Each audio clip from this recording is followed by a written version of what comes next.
Hello, good morning once again. Welcome back to my video. This is once again Daddy GM.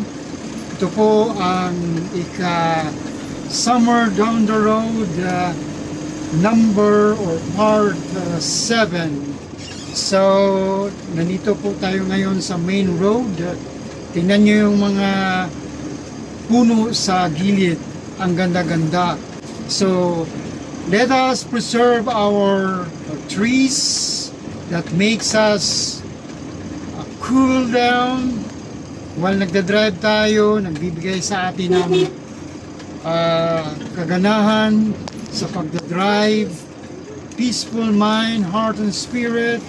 So, be patient always, especially ngayon sa tag-init na panahon.